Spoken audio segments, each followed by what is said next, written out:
Hey guys, so I hope you guys were blessed by last week's piece because we are gonna get into a new one. So next week's piece is called Next week's piece is called The Redemption of Eve, and it's actually gonna be spoken from the perspective of the devil.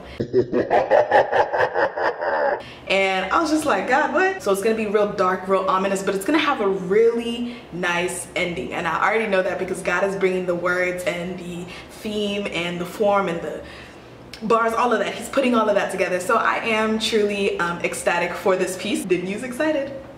Yeah, sorry, hold me accountable, guys. The focus of this piece is the enemy's outrage when Jesus did what he did on the cross, because mind you, he would have known that Jesus would have snatched the keys from the devil in hell. If he would have known that he would have snatched the keys from him, rise on the third day, and not just rise back to life, but ascend into heaven, he would not have done what he did. But that is just how wonderful and magnificent and marvelous our God is, because the enemy does not know all of his plans. He knows the Bible front and back, which is why we're also encouraged to get in the Word. But he knows the Bible front and back. He knows the plans God has for us, plans to prosper us, not to harm us, plans to give us hope in a future. But he does not know in particular what those plans are. Otherwise, again, he would not have done what he did, but he did. And now we all have the opportunity to be saved through grace and faith in Jesus Christ. So it's a really wonderful thing. The redemption of Eve speaks from a place of, man, I had her, I really had her,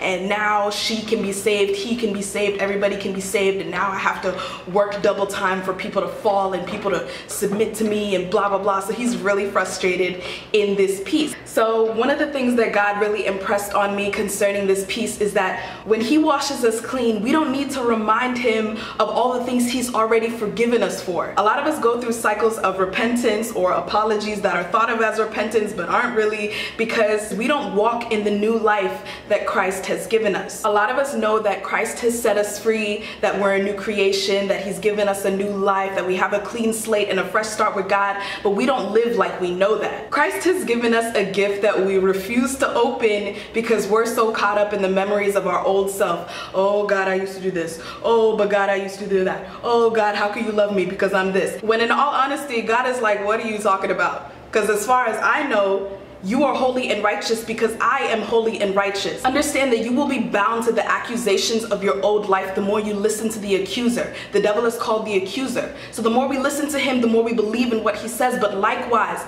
you will walk and you will live as a holy and righteous person, as a new creation, the more you listen to the holy and righteous one. The Bible tells us to cast down every imagination, every high thing that exalts itself against the knowledge of God, and bringing every thought into captivity to the obedience of Christ. And the repetitive word here is every.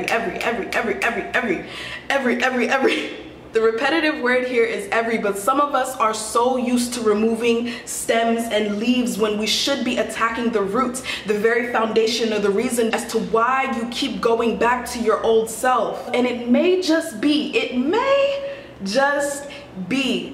that you don't fully believe that what Jesus did for you on the cross actually saved you from the very sin that you're in, from the very sin that you struggle with. It's a pretty difficult reality that a lot of us struggle to admit to ourselves, but again, we gotta be real with ourselves, and more importantly, we gotta be real with God, because whether we admit it or not, he already knows that. And once that reality sets in, once that, dang Jesus, I really don't know what you did for me on the cross, but help me to understand, Lord, so I can walk in this new life that you've already given me. And from that point on, God will take it from there. But if you keep lying to yourself, you're basically doing the enemy's job. So you're lying to yourself, he's constantly lying to you. Then it's like, where does God's truth come in? Where does God's voice come in? Where does the truth of his word come in to eradicate all the lies that you've been telling yourself, all the lies that you've been listening to? So you guys take that into consideration, absorb it, let it marinate in your spirit, and pray about it, pray over it, you know, go to God, be real with him, and just watch your life flourish from there. But we got to start from a place of authenticity with the Lord, because he already knows our hearts and he loves us so much, and he just wants our relationship with him to be as real as he is. All right, so yes, this piece once again is called The Redemption of Eve, and it's going to be out next Wednesday. You guys hold me accountable, seriously, like somebody message me if this is not posted by Wednesday at 8 p.m. So I love you guys, and I'm praying for all of you, and I just pray that you guys have a blessed week, and I will see you guys next Wednesday with the redemption of Eve. Why am I always tripping over words? Like, I talk too much and I talk too fast. All right, bye y'all.